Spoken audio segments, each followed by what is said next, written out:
नमस्कार. हल्ली आपल्या शहरामध्ये गावांजवळ वन्य प्राणी दिसणं खूपच सामान्य झालंय नाही का? पण विचार करा, अचानक असा एखादा प्राणी समोर आला तर नेमकं काय करायचं हेच समजून घेणं खूप महत्त्वाचं आहे.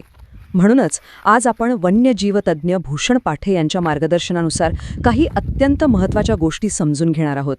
चला तर मग सुरू करूया.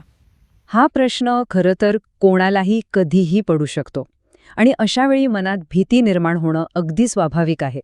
पण जर योग्य माहिती असेल तर आपण स्वतःला आणि त्या प्राण्यालाही सुरक्षित ठेवू शकतो. तर मग या प्रश्नाचं नेमकं उत्तर काय आहे? चला तेच आज शोधूया. पण हो, त्या उत्तरापर्यंत पोहोचण्याआधी हे समजून घ्यायला हवं की हे प्राणी आपल्या परिसरात येतातच का? हा संघर्ष हा नेमका का आणि कसा निर्माण होतोय? चला आधी यामागची कारणं जाणून घेऊ. सगळ्यात आधी एक गोष्ट आपल्या मनातून पूर्णपणे काढून टाकूया की वन्य प्राणी मुद्दामून आपल्याला त्रास द्यायला येतात. ते वाईट किंवा दुष्ट अजिबात नसतात. त्यांच्या या वागण्यामागे काही ठोस कारणं आहेत आणि खरं सांगायचं तर ह्या कारणांना अनेकदा आपणच जबाबदार असतो. बरं, तर हे प्राणी आपल्या परिसरात का येतात यामागे अनेक कारणं आहेत. बघा, जंगलतोडीमुळे त्यांची नैसर्गिक घरं म्हणजे त्यांचा अधिवास तोच नष्ट होतोय. जंगलात अन्नाची टंचाई निर्माण झालीय, त्यामुळे ते अन्नाच्या शोधात मानवी वस्तीकडे वळतायत. आणि सगळ्यात महत्त्वाचं म्हणजे आपल्या घराबाहेरच्या उघड्या कचराकुंड्या, त्या म्हणजे त्यांच्यासाठी आयतं जेवणच आहे. हे एक प्रकारे त्यांना पुन्हा पुन्हा येण्याचं आमंत्रणच ठरते. जर आपल्याला सुरक्षित राहायचं असेल तर त्या प्राण्याच्या दृष्टिकोनातून विचार करणं खूप महत्त्वाचं आहे. म्हणजे ते आपल्या वागण्याचा काय अर्थ लावतात हे समजल्याशिवाय आपण योग्य प्रतिक्रिया देऊच शकत नाही. आणि इथेच आपल्याला तज्ज्ञांचं मार्गदर्शन मोलाचं ठरतं. वन्यजीव तज्ज्ञ भूषण पाठे यांनी प्राण्यांच्या वर्तनाचा खूप जवळून अभ्यास केला आहे. त्यांच्या मते प्राण्यांचं वर्तन काही अगदी मूलभूत तत्वांवर अवलंबून असतं. चला तर मग ही तत्त्व नेमकी कोणती आहेत तेच समजून घेऊया. हे सगळ्यात महत्त्वाचं तत्व आहे, लक्षात ठेवा. कोणताही प्राणी स्वतःहून हल्ला करायचा इराद्याने येत नाही.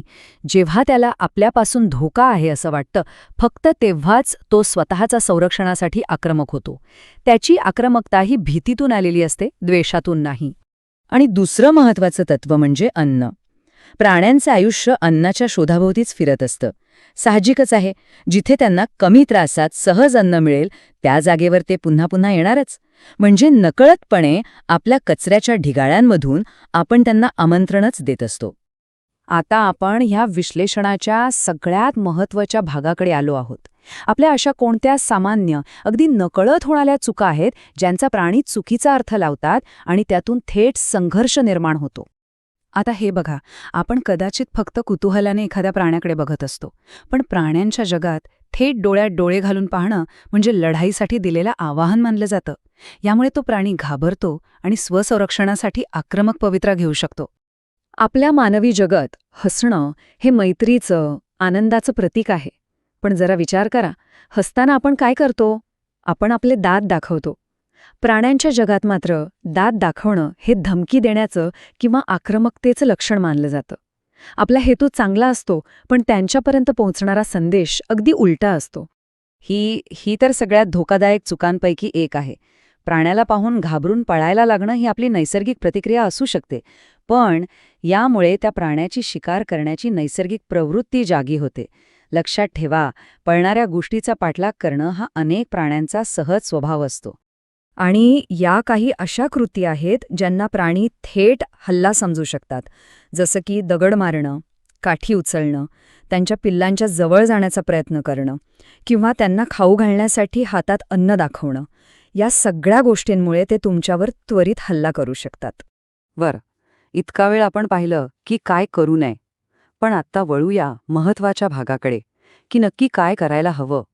विशेषतः शाळेच्या परिसरात एखादा वन्य प्राणी शिरला तर काय उपाययोजना करायला पाहिजेत. मुलांनी गोंधळ न करणं हे इथे सगळ्यात महत्त्वाचं आहे. शांत राहून आहे तिथेच थांबून आणि प्राण्यांपासून सुरक्षित अंतर ठेवून धोका टाळता येतो. अशावेळी फक्त आणि फक्त शिक्षकांच्या सूचनांचं पालन करायचं आणि कोणतीही अनावश्यक हालचाल टाळायची. अर्थात मोठ्यांची जबाबदारी इथे खूप जास्त आहे. पहिलं काम म्हणजे सगळ्या मुलांना वर्गात सुरक्षित ठेवणं. दारे खिडक्या बंद करणं आणि कोणताही आरडाओरडा न करता शांतपणे वन विभागाला संपर्क करणं हेच योग्य आणि सुरक्षित पाऊल आहे. तर मग ह्या सगळ्या माहितीचा सार काय आहे? वन्यजीवांसोबतच्या आपल्या नात्याला दिशा देणारं असं नेमकं कोणतं मुख्य तत्वज्ञान आपण लक्षात ठेवायला हवं? या समस्येकडे आपण विरुद्ध ते अशा नजरेने पाहणं आपण थांबवायला हवं. ही लढाई नाहीये.